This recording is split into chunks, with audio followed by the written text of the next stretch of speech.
c'est l'identification d'un objectif de reconversion professionnelle. Voilà, ça, c'est un autre moment stratégique dans ces parcours de reconversion qui, là encore, correspond à des expériences, à des parcours, à des vécus très diversifiés. Et je vais essayer de donner un peu d'intelligibilité, on va dire, à cette diversité, enfin, telle qu'on peut l'analyser dans les investigations, dans les entretiens qu'on a menés. Alors, premier résultat intéressant, on est effectivement face à des expériences très contrastées. C'est-à-dire que l'identification d'un objectif de reconversion va s'opérer selon des modalités qui sont assez variées, aussi bien en termes de temporalité, de vécu, que de ressources mobilisées. Alors, nos entretiens, de ce point de vue-là, nous ont permis de dégager 3 grands types de configurations. Premier type de configuration, c'est le fait de réactiver une idée ancienne. Je vais ensuite revenir de manière plus détaillée sur chacune de ces 3 configurations, mais je vous les nomme dans un premier temps. Donc, premier type de reconversion pour identifier un objectif de reconversion, c'est réactiver une idée ancienne. Deuxième configuration, deuxième type de scénario, j'allais dire, c'est le fait de saisir une opportunité non anticipée. Et troisième type de configuration, c'est le fait de construire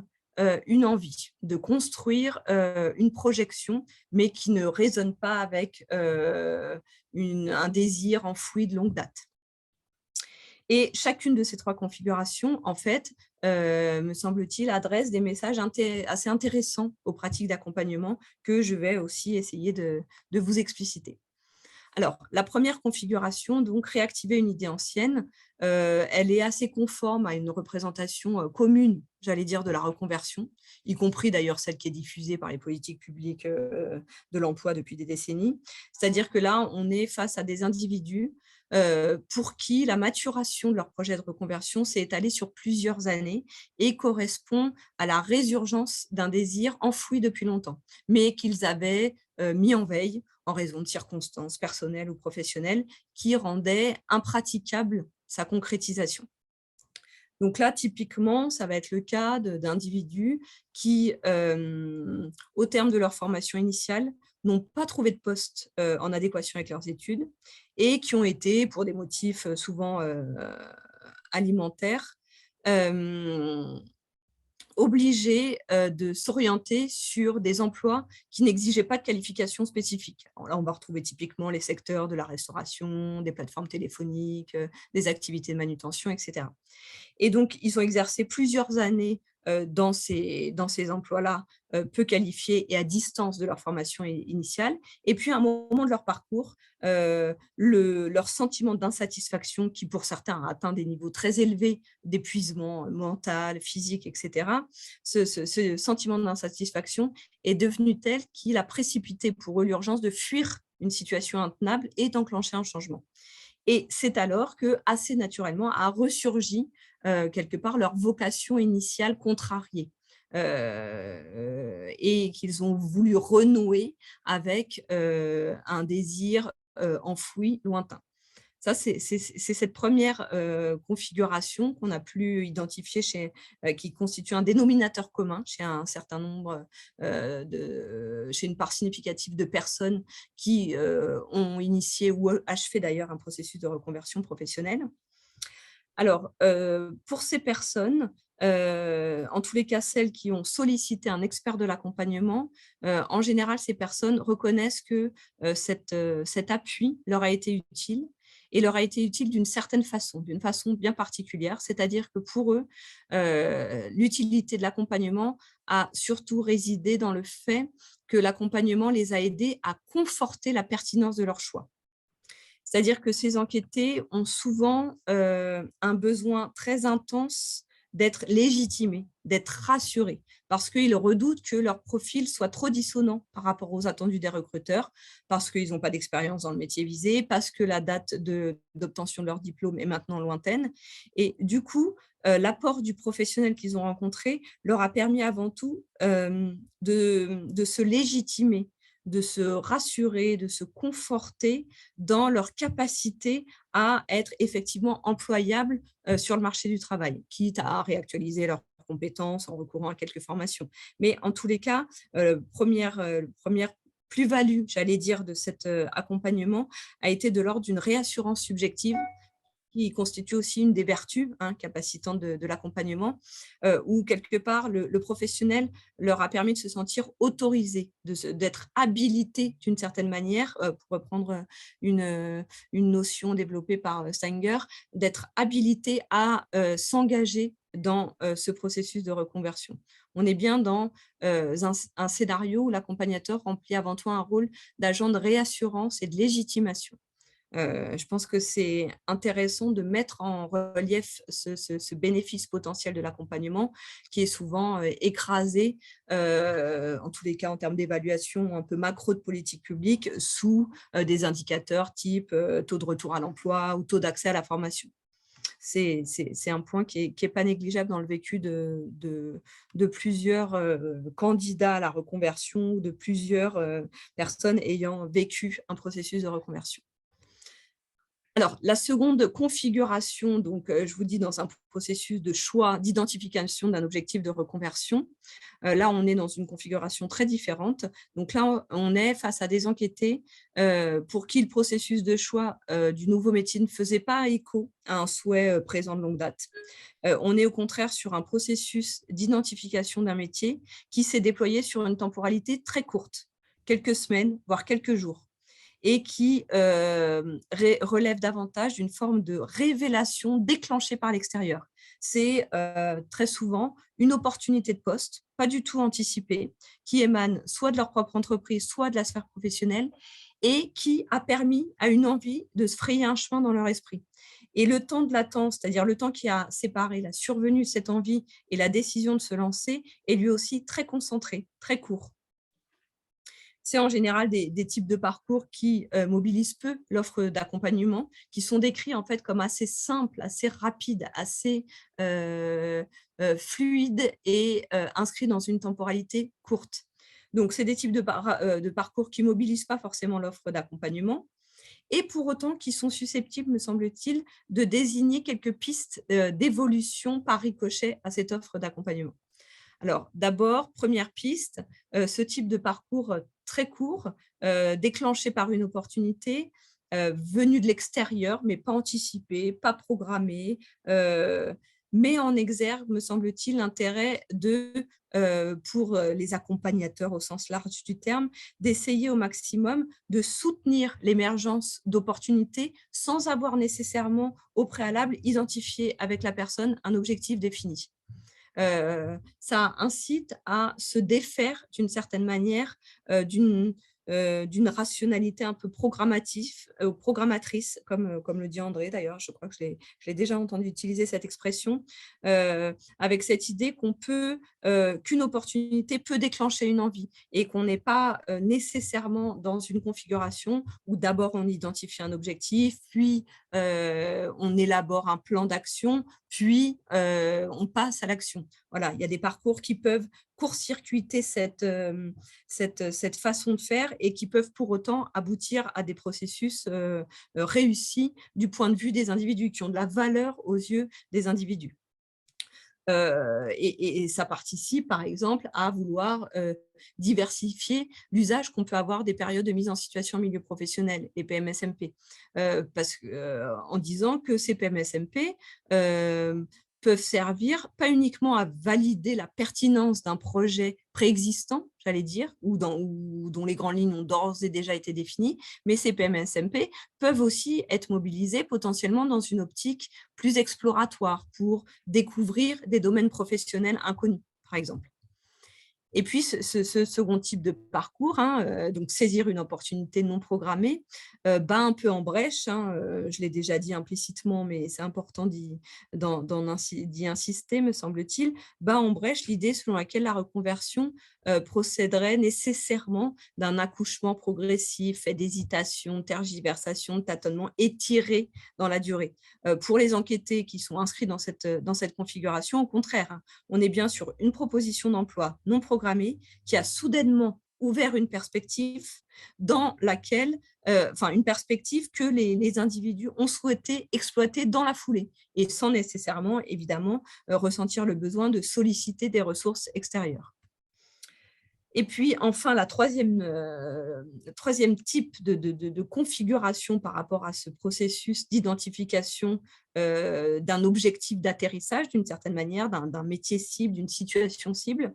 Là, on est face à des individus qui avaient comme idée première de changer de métier, soit parce qu'ils voulaient échapper à un contexte professionnel qui était devenu insupportable, intenable, soit parce qu'ils estimaient moins dramatiquement, avoir fait le tour de leur emploi et ils ressentaient le besoin de se projeter dans autre chose. Mais pour eux, c'est ça le point commun entre les individus qui relèvent de ce scénario-là, choisir un métier cible a procédé d'une démarche introspective qui s'est étalée en général sur plusieurs mois. Donc, en termes de temporalité, on est sur un niveau intermédiaire entre la première configuration et la seconde, qui s'est étalé donc sur plusieurs mois et qui, ce processus s'est aussi appuyé pour une part significative d'entre eux sur la guidance d'un ou de plusieurs professionnels de l'accompagnement. Et dans cette catégorie, dans cette configuration, on va retrouver des individus soit qui étaient animés par le souhait de créer leur propre entreprise, soit pour se libérer des contraintes du statut salarial, pour être avec tout ce que ça embarque et qu'on visualise bien, soit des individus qui n'avaient pas du tout identifié de piste de reconversion et qui se sentaient un peu perdus. Donc, on est en tous les cas sur la construction d'une envie via une démarche plutôt de nature introspective et plutôt appuyée par un professionnel de l'accompagnement. Sachant que dans ces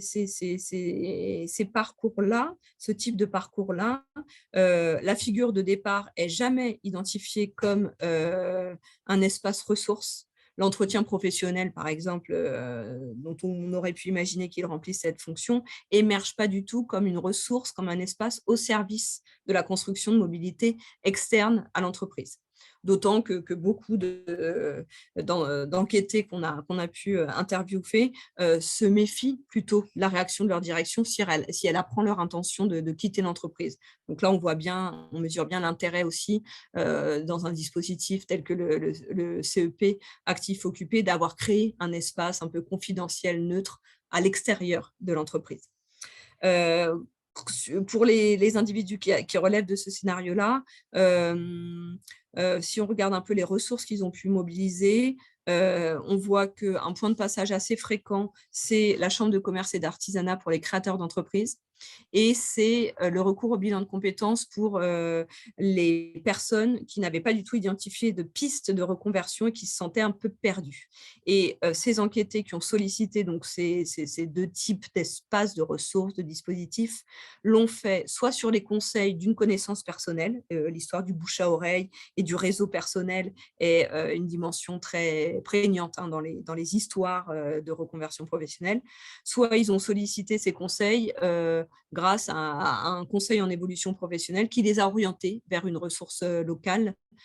plus pertinente au regard de leur profil, que ce soit l'appui à la création d'entreprise ou un bilan de compétences. Et effectivement, ces outils leur ont permis globalement, le plus souvent, de prendre le temps de la réflexion. Alors pour les créateurs de tester, de solidifier la robustesse de leur projet et pour les autres d'analyser plus en profondeur leurs motivations, leurs aptitudes, leurs compétences pour pouvoir définir un projet professionnel et aussi parfois de formation. Alors voilà, sous l'angle de la description de ces trois types de parcours en matière d'identification d'un objectif de reconversion, ce qu'on pouvait dire. Maintenant, je vais revenir sur les messages que l'analyse de ces parcours et des sources de satisfaction ou d'insatisfaction que les personnes qui ont pu être accompagnées adressent à la forme d'appui dont elles ont bénéficié, quel type de message tout cela ou de principes d'action vertueux adresse aux pratiques d'accompagnement et quels sont ces principes d'action un peu vertueux qui pourraient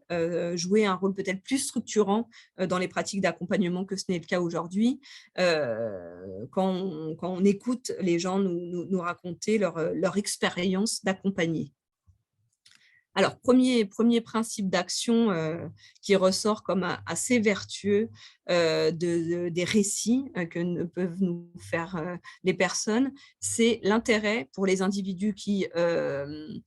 sont complètement dépourvus d'objectifs d'atterrissage préidentifiés. Il y en a beaucoup qui sont d'abord portés par le désir de fuir leur situation professionnelle, comme je viens de vous le dire. Un premier intérêt très fort pour eux, c'est d'ouvrir le champ des possibles,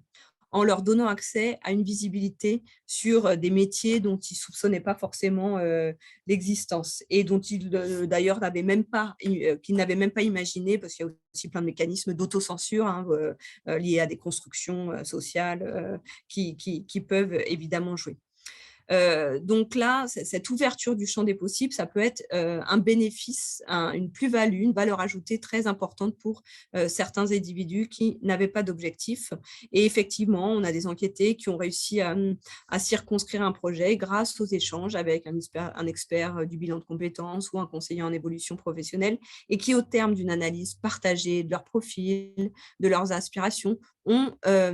l'accompagnateur leur a exposé plusieurs options auxquelles ils n'avaient pas songé. Et ils identifiaient ça ils portent un jugement très positif sur cet accompagnement. Alors, à condition seulement, ça c'est vraiment un consensus très partagé, que la posture du professionnel qu'ils ont rencontré relève du registre de la suggestion et pas d'une prescription plus ou moins douce, mais on soit bien dans le registre de la suggestion. Et effectivement, on a le récit de plusieurs enquêtés qui, à l'inverse, se sont sentis très fortement, j'allais dire très promptement, incités à s'orienter vers des métiers en difficulté au recrutement. Donc là, on va retrouver toutes les ambivalences de l'action publique qui oscillent régulièrement, surtout dans des périodes comme la nôtre, entre la volonté de faire plus de place à l'initiative, à la liberté individuelle, un peu dans la continuité des réformes qui ont été engagées depuis le début des années 2000. Donc, entre cette tendance-là et puis le souci d'orienter les reconversions vers des métiers d'avenir ou en tension, comme on dit aujourd'hui, ce qui, évidemment, soulève la question de la réelle marge de manœuvre dont disposent les individus, à commencer, évidemment, par les ouvriers, les employés, pour se diriger vers un métier de leur choix et en tirer réellement, effectivement, avantage. Alors, un second type d'intervention, de principe d'action dans les logiques d'accompagnement qui est très apprécié par les enquêtés dans la restitution qu'ils peuvent nous faire de leur expérience, c'est le fait de procéder avec la personne à une analyse approfondie de son expérience antérieure, son expérience passée, de sorte à pouvoir l'aider à conscientiser ses acquis et pas uniquement ses manques ou ses carences, et de l'aider à expliciter ce qu'a produit son expérience. Alors, c'est une démarche qui mobilise assez fortement l'individu, puisque ça l'oblige à faire un effort de remémoration de son expérience, ça l'amène à mettre en lien différents moments de son passé professionnel, à examiner, à relire les raisons de ses choix, mais c'est vraiment une démarche qui, pour les rares enquêtés qui déclarent avoir bénéficié de ce type d'accompagnement, a plusieurs vertus, deux en particulier. Première vertu de ces démarches d'analyse rétrospective de l'expérience professionnelle, ça permet à certains de restaurer une confiance dans leur capacité à faire et un sentiment de maîtrise qui a été fragilisé après une expérience professionnelle pénible. Et c'est un point qui est très fort dans le récit de plusieurs enquêtés, ce sentiment d'avoir du coup retrouvé une confiance dans leur parcours antérieur. Là où ils vivaient ce parcours comme uniquement pénible, voire même déqualifiant, et bien de réussir à convertir leur regard pour y voir aussi tous les apprentissages qu'ils ont pu réaliser, toutes les compétences qu'ils ont pu acquérir. Second avantage, second bénéfice de ces démarches d'accompagnement, de relecture un peu réflexive de l'expérience passée, cette démarche permet de soutenir, de repérer d'une certaine manière des compétences qui sont potentiellement transférables dans d'autres types d'activités professionnelles et par là même d'atténuer la crainte qui est inhérente dans les processus de reconversion d'être obligé de repartir d'une page blanche. C'est un peu cette image du trou noir. Si on a pu identifier effectivement qu'on avait des compétences qui peuvent être remobilisables ailleurs, bien cette angoisse un peu du trou noir est fortement atténuée. Et sachant que cette angoisse du trou noir, évidemment, et cette appréhension du risque, cette peur de l'échec, elle est beaucoup plus marquée chez des individus qui ont plutôt connu des trajectoires professionnelles très immobiles, qui, au sein de leur entreprise, ont bénéficié d'aucune mesure d'évolution, d'entretien de leurs compétences, ce qui a évidemment abîmé leur croyance dans leur capacité à faire, dans leur capacité à apprendre, dans la capacité à se mettre en mouvement. Donc là, on voit bien aussi dans ces histoires-là le rôle préventif d'une certaine manière des politiques d'entreprise qui peuvent contribuer à atténuer ou au contraire à nourrir la capacité d'adaptation des individus et leur confiance dans cette capacité d'individu. Souvent, on entend que la résistance au changement, ce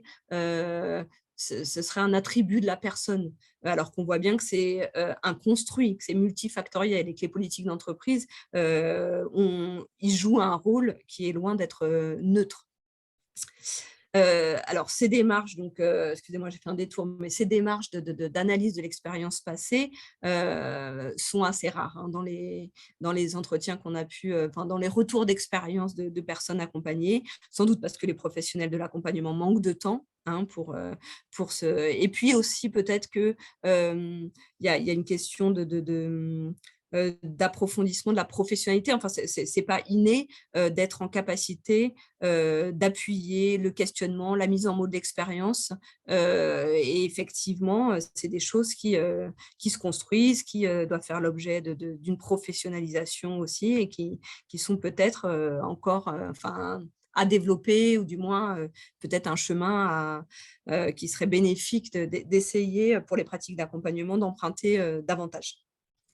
Troisième principe d'action assez vertueux et qui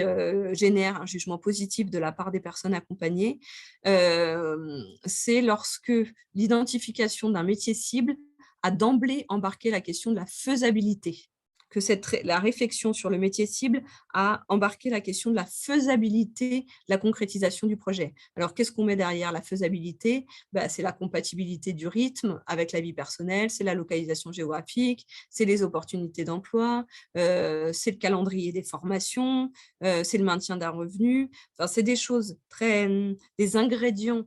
très prosaïques, j'allais dire, mais qui sont très structurants, en fait, dans la possibilité ou pas de s'engager dans une reconversion. Et plusieurs enquêtés nous ont dit qu'ils regrettaient de ne pas avoir d'emblée, en fait, disposé d'une visibilité dès la première phase de leur suivi sur ces ingrédients-là, pour pouvoir justement arbitrer en connaissance de cause.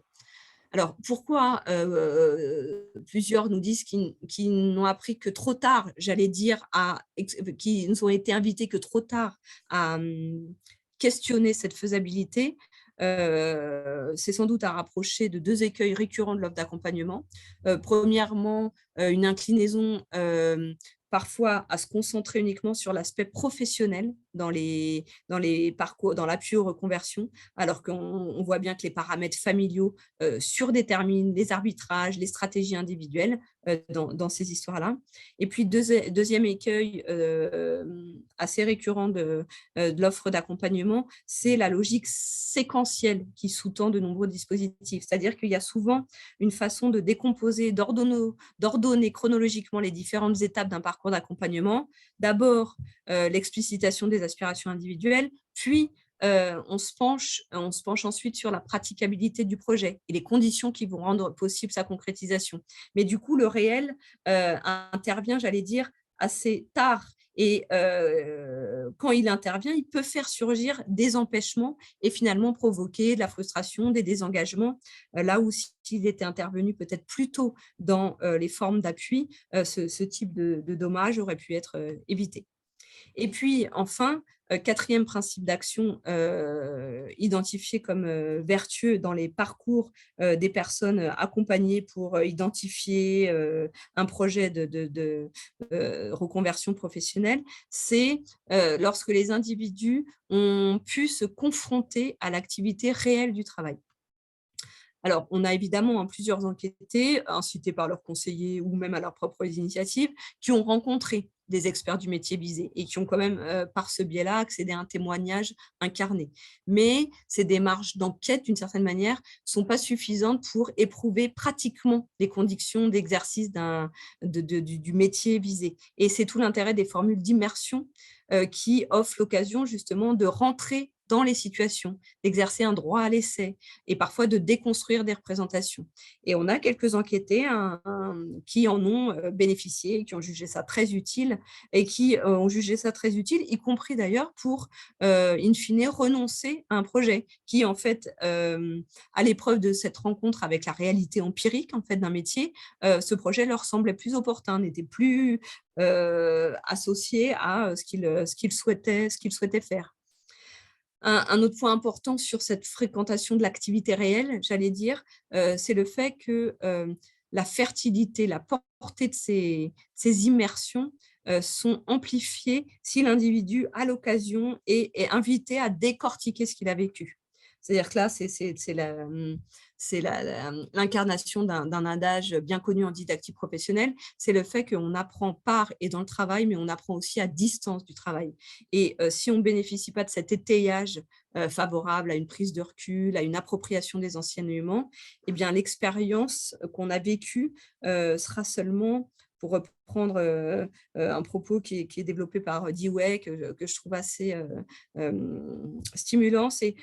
si on n'a pas l'occasion de revenir sur l'expérience qu'on a vécue, eh bien, cette expérience risque d'être uniquement traversée. Mais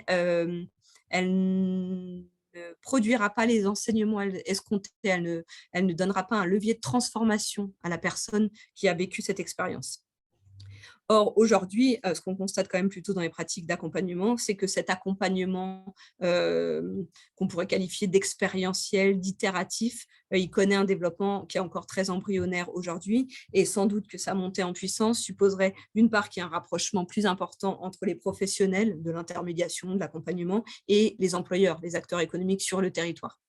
Et puis, sans doute aussi que le développement de ces formules d'immersion professionnelle d'une manière ou d'une autre dans les pratiques d'accompagnement supposerait que les conseillers disposent de ressources, notamment temporelles, mais sans doute pas que, pour justement être davantage en capacité d'aider les personnes à analyser